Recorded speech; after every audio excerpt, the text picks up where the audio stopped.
Welcome. We'll talk a little bit about the difference from yin and yang practices. I was touching super little on it in the video before, introduction to yin yoga. And I guess you have tried different variations of yoga, different styles of yoga. There are so many different styles, and I will just go a little bit into the different from the yin and yang practice. So taking it one step higher up, away from yoga perspective, yin and yang. So we use that symbol, that wording, that symbolic yin and yang as the opposite of each other's. We can't have just one. We can't have like one without the other. And you know that super beautiful symbol, it's the circle. They are like the white and the black are forming into each other, and it's that one dot on each end.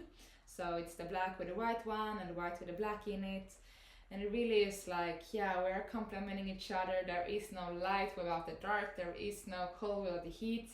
And it's all about the contrasts, the dualities to each other. And I love to work with contrasts and with duality in practice, in life, in experiencing my body in different ways. And I can tell now I'm a little bit cold in my hand, especially my right hand, and then I can just feel, okay, so my left hand isn't that cold. And then I can just feel the differences, what is happening with the contrasts. And then say I'm rubbing my palms together a little bit. And then just moving them a little bit away from each other, I can feel that tingling sensation, some heat building up, I would say, if I put words to it. I'm still a little bit cold on the outside of my hand. And I'm feeling the contrasts. So yang, it's the masculine energy, it's the doing energy, it's the heat, it's the white part of the symbol, if you look at the symbol itself. And in that sense of yoga, from yang perspective, we have vinyasa flow, we have ashtanga, hatha is also of course a yang practice.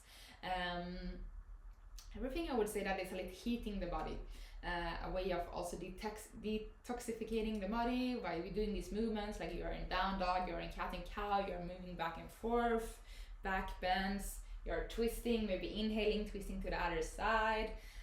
So all of those practices are yang practices. Yin practice, you have yin yoga, meditation. It's like I would say those two. But of course we can go into the yin, which then though of course is the darkness, the moon, the cold, the being, not the doing, the observing mind, the intuitive, just being that smooth and soft. Whilst the yang is a little bit more fiery and hands-on and bang.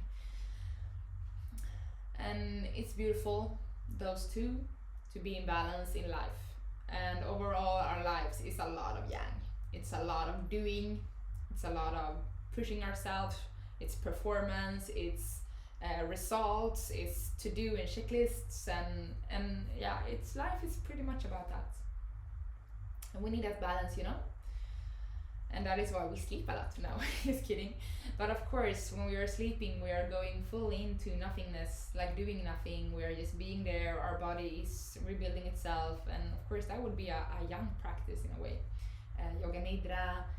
But also getting that really deep connection to yin in the yoga practice of yin yoga. So we have the yin and yang aspect, we have the vinyasa, and then we have the yin yoga. And we have a lot of more yang, of course, that I mentioned, and even more than those I said.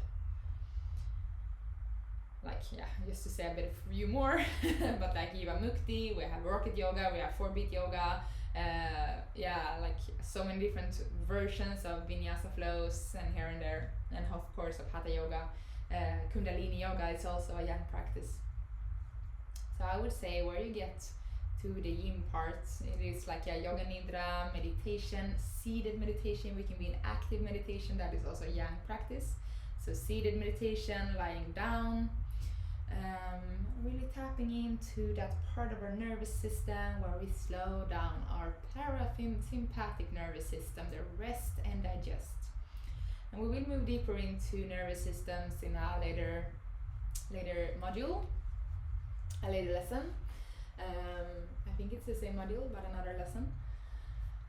But really just acknowledging that, okay, I'm staying in a pose, like the yin yoga, of course, the yin yoga, staying in a pose, I'm melting here, I'm doing nothing, I'm choosing to stay even if something is wanting to happening in my mind, I'm going to wander there, but we're just staying. And why is it that it is so hard to stay in stillness? Why are we so addicted into doing things all the time? Why do we always need to be in that yang practice? Our bodies are super stressed. Our nervous system can't handle one more stress level high up. So why is it that we are so afraid of slowing down and staying in that stillness, in that yin practice, in that life of the moment of life where we are in yin? So with that said, I won't go so much deeper into the yin and yang. We will explore a little bit more when we go into the somatic parts between doing and being, and then we will move them away from yin and yang from that perspective. Because we can of course also be doing things fully present, and that in that case coming to the being. So I mean, I'm a huge vinyasa yoga fan. I love vinyasa. I love to dance on my mat and flow. Of course I love to dance anyways, but to find that movement where I'm flowing and I'm really dancing around in my body, feeling my body, and I can do that of course in a yang practice too, in a vinyasa flow, and I love it. I mean, it's the best, and I would say I'm fully integrated in that being. Like, I'm not doing, of course I'm moving my body, but I'm not doing anything, I'm not performing, I'm not checking anything off in my to-do lists. I am just being there, relaxing, taking it easy. And even if it's a super strong flow, or I'm in arm balance and inversions, I'm still super tapped into myself, into my body, into this moment, and yeah, that is also of course seen as a meditation form. But really coming into that parasympathetic nervous system, the rest and digest part of our nervous system, yin yoga. Of course, so many other things like breath work and so on and so forth. We will explore a lot of different techniques during out these 100 hours that we have together. I would say it's almost even more. But yeah, so see, just rewinding a little bit. Take your journal, take some time now to do some prompts. So how is my life? How is the yin version? How is the yang version? When do I invite yin into my life? What form does it take? Maybe you're the same as me, coming into that being part. Can also be vinyasa flow or yang yoga in a way. But when I really tap into that yin, what is it for you? So take some paper, some pen, reflecting on your own, and just noticing, okay, difference between yin and yang, and just point it up. How is my life? How is my everyday life looking at? And maybe also in that, you are drawn here for a reason, you are here for a reason. So maybe you're lacking a little bit of that, even if it's a big part of your life. Maybe you actually really found that beautiful moment of slowing down. So like I said, why it is so hard for us to be in that yin perspective. Why do we always need to have something going on? Maybe you started to feel, oh, I love being here, just resting in the yin, and then maybe your body is craving it a little bit more. So why is that? How was it for you? Or maybe if you're not there already, it's okay, of course, super fine. How is it to allow ourselves to let go of the spinning around into the calmness? How has that transition been? And can I actually enjoy being in that stillness without feeling the need of doing something? So just to finish this up with a very short story from my life. When I first met meditation as an actual form of practice, I would say I'm super lucky. I've grown up just by the ocean, like lived 1 kilometer from the ocean in south of Sweden, where I'm from and born. And I would just bike down, sit on the beach, look at the waves. So that I would do that from elementary school. That was like my meditation, but of course I didn't know it was meditation. But I was fleeing from something, I was running away from something, and I found myself on that beach looking at the waves, connecting to the earth, connecting to the element of water and earth. And I loved it, but I would never say I was meditating. But now seeing it 15 years later, of course I was meditating. It was my beautiful escape. But then when I actually first encouraged the practice of meditation, I was in high school. Also to mention, I was a super stressed person by then. I was always performing, I was doing my best. I was this good girl. Always had to have straight A's in everything, highest in my class, super intense with my school and my education. It was very important for me. Always wanting to learn more, and now I moved, of course, that into a more healthy relationship to my doing.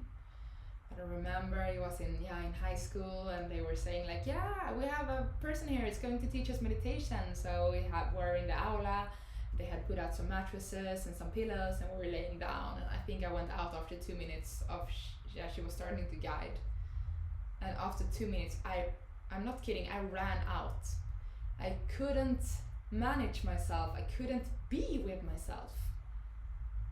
To hear all of my thoughts, to be in my body, I didn't even know that I had a body. Like, this was just a vessel for me to to take myself forward. And I was super scared of what I was meeting there, in that stillness, in the darkness of the room, in the quietness. She was guiding ourselves into feeling our into relaxation. It started with, and no, I couldn't take it. So what was I running from? Myself. I was running from myself fully, 100%. Couldn't be with my mind, my thoughts, couldn't feel my body, because for sure my body was screaming, take it slow. I need a rest. And I mean, I was almost burned out at that time as well. I mean, I was 17 years old and I almost burned out. That says a lot about society. But when I was 19, I found yoga, and a shift began to happen, and here I am, 12 years later from that. But maybe just look upon how we meet ourselves in that yin perspective, in that stillness. Maybe we can still want to run a little bit, but maybe now we can actually also stay with what is itching on the inside. What is a little bit, no, I don't want to go there, and we can choose not to go there. We don't need to dig all the time, go into our deepest pain and our darkest corners. But when we are ready, maybe we go there in that stillness, and we can really feel it, and then we can release. And our body is thanking us for that release. So thank you for allowing me to share that story with you, a little bit from my background. When I was in high school, a super stressed kid that just wanted to get straight A's and perform the best I could. I'm in a very different place now, thanks to yoga. And yang yoga and vinyasa, it was the way for me to come in contact with my body, coming into active meditations, shaking and dancing, feeling my feelings. And then from there it really began more into this yin parts of life, of practice of yoga, of stillness. And I mean, it's wonderful. It is wonderful. So take some time with your journal, with yourself, meditating, feeling, okay, how does this resonate with me? Am I still running a little bit for myself sometimes when I'm in that yin practice, or can I meet myself 100% fully?